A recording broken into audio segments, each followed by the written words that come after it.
윤석열 정부가 또 하나의 기적을 만들고 있습니다. 40년 동안 얼어붙어 있던 제7강국, 그 운명이 드디어 움직이고 있습니다. 그동안 일본의 방해, 국제법의 변경으로 인해서 수십 년간 우리의 손이 닿지 못했던 바로 그 땅, 이제 대한민국의 손에 들어오는 절호의 기회를 맞고 있습니다. 사우디의 10배에 달하는 어마어마한 에너지 자원이 묻혀있는 이 땅이 우리 앞에 펼쳐지고 있습니다. 그야말로 국운을 바꿀 수 있는 엄청난 호재가 현실이 되고 있습니다. 제7광구는 제주도 남쪽, 일본 규슈 서쪽 사이에 위치한 대륙붕 해역입니다. 이 지역은 전체 면적이 한국의 약 80%에 해당하는 광대한 지역입니다. 7광구는 그 규모뿐만 아니라 자원의 매장량에서도 큰 주목을 받고 있습니다. 천연가스 매장량은 무려 175조에서 210조 입방피트로, 이것은 사우디아라비아 매장량보다 10배가량 많은 것으로 추정되고 있습니다. 또한 석유는 약 1000억 배럴, 미국 매장량보다 4.5배나 많은 것으로 알려지고 있습니다. 이러한 잠재적 자원은 한국의 에너지 안보에 큰 역할을 할 수 있을 것입니다. 그래서 이번 협상이 재개된 것은 에너지 자립을 꿈꾸는 우리나라에는 매우 중요한 의미를 지니고 있습니다. 여기서 40년 동안 묶여있던 제7광구 공동개발협정에 대해서 알아볼 필요가 있습니다.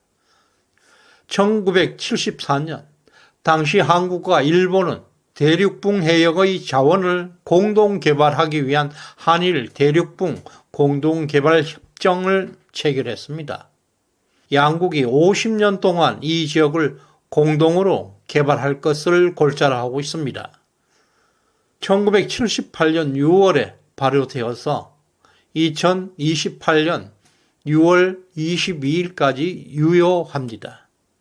이로써 한일 양국은 자원 부구의 꿈을 꾸고 있습니다. 하지만 협정 체결 이후에 얼마 지나지 않아서 어려움이 발생했습니다. 일본이 1985년에 일방적으로 개발을 중단했습니다. 공동개발 논의가 중단되었습니다. 일본의 소극적 태도에는 여러 가지 이유가 있었습니다. 그 중에 가장 큰 것은 국제해양법의 변화였습니다. 당시 국제해양법이 바뀌면서 영유권에 대한 기준이 대륙붕 연장론에서 배타적 경제수역 EEZ 개념으로 변했습니다. 이러한 변화로 인해서 일본은 협정이 자국에게 불리하게 되었다고 판단하고 제7광구의 자원개발 참여를 망설이기 시작했습니다. 이후 40년 가까운 세월 동안 협상은 답보 상태에 빠져 있었습니다. 한국은 그동안 꾸준히 공동개발을 촉구해 왔습니다. 일본은 응하지 않았습니다. 이 때문에 1985년 이후에는 공동개발에 대한 논의가 전혀 이루어지지 못했습니다. 이렇게 상황이 고착되어 있는 가운데 2013년 한국은 유엔에서 제7강국가 한국 영토에 속한다는 입장을 다시 전달하면서 국제적 주장을 이어갔습니다.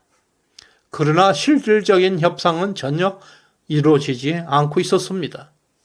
그러던 중에 윤석열 정부가 탄생했습니다. 윤석열 정부는 한일 관계를 개선하면서 새로운 돌파구가 마련되었습니다. 윤석열 정부의 외교적 노력이 성과를 거두면서 드디어 2024년 9월 39년 만에 제7광구 협상이 재개되었습니다. 이번 협상은 2025년 6월 22일에 다가올 협정 종료 통보 가능 시점을 불과 9개월 앞둔 시점에서 이루어진 것이어서 그 중요성이 더욱 부각되고 있습니다.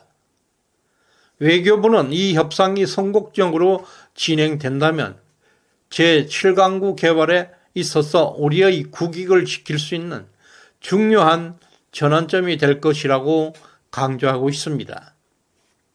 이처럼 한일 공동개발협정은 역사적 배경과 긴 협상 과정 속에서 많은 우여곡절을 겪어왔습니다. 이번 협상 재개는 우리나라가 제7강구의 자원을 확보하고 에너지 안보를 강화할 수 있는 절호의 기회로 여겨지고 있습니다. 제7강구 공동개발협정을 연장하는 데에는 많은 어려움이 있었습니다. 1980년대 이후에 국제해양법이 바뀌면서 일본은 EEZ 배타적 경제 수역 개념을 주장하면서 기존 협상이 일본에 불리하다고 여겨왔습니다. 당시에는 대륙붕이 시작되는 국가가 영유권을 가지는 대륙붕 연장론이 인정되었지만 그 이후에 해양법이 바뀌면서 EEZ 배타적 경제 수역 개념이 등장했습니다. 이를 기반으로 일본은 제7강구의 90%가 일본 소유라고 주장해 왔습니다. 이로 인해서 일본은 기존 협정을 거부해 왔던 것입니다. 그러나 최근 일본이 재협상에 응하면서 새로운 국면을 맞게 되었습니다. 일본의 이러한 태도 변화는 매우 주목할 만한 일입니다. 그동안 윤석열 정부 이후에 한일 관계가 크게 개선된 결과로 평가받고 있습니다. 협정이 연장되지 않고 종료될 경우 제7강구는 경계 미획정 수역으로 남게 됩니다. 이에 따른 국제 분쟁의 가능성이 제기되어 왔습니다. 특히 중국이 개입할 가능성이 크다는 점에서 매우 심각한 문제입니다. 중국은 이미 2006년부터 7강구 인근 해역에서 독자적으로 천연가스를 시추해 왔습니다. 중국은 한일 공동개발협정을 인정하지 않고 있습니다. 만약 협정이 종료되고 양국 간의 합의가 이루어지지 않는다면 중국이 본격적으로 개입할 수 있는 틈이 생기게 됩니다. 이러한 상황을 막기 위해서라도 한일 양국은 신속하고 전략적인 협상을 통해서 제7강구의 자원에 대한 공동개발 방안을 마련해야 합니다. 윤석열 정부가 한일 관계를 개선한 결과 제7강구 협상이 재개되었다는 점은 매우 높은 평가를 받고 있습니다. 그동안 어려웠던 한일 관계 속에서 이루어낸 성과는 상당한 의미가 큽니다. 제7강구는 한국의 에너지 안보에 있어서 핵심적인 지역입니다. 만약 성공적으로 개발된다면 우리나라의 에너지 자금률을 크게 향상시킬 수 있습니다. 외교부는 이번 협상을 통해서 제7강구 자원을 적극 활용할 수 있는 방향을 모색하고 있습니다. 이번 협상의 성공 여부는 대한민국의 미래를 좌우할 중요한 문제입니다. 윤석열 정부의 외교적 성과가 빛을 발할 수 있는 기회가 될 것입니다. 제7강구 재협상 소식이 전해지자 국내에서는 난리가 났습니다. 이 협상 재개를 윤석열 정부의 최대 성과로 평가하는 목소리가 높아지고 있습니다. 제7강구는 아시아의 페르시아만이라고 불릴 정도로 엄청난 천연가스와 석유가 매장되어 있는 곳입니다. 우리 국민들은 이 자원이 개발되면 대한민국의 국운이 한층 더 상승할 것이라 기대하고 있습니다.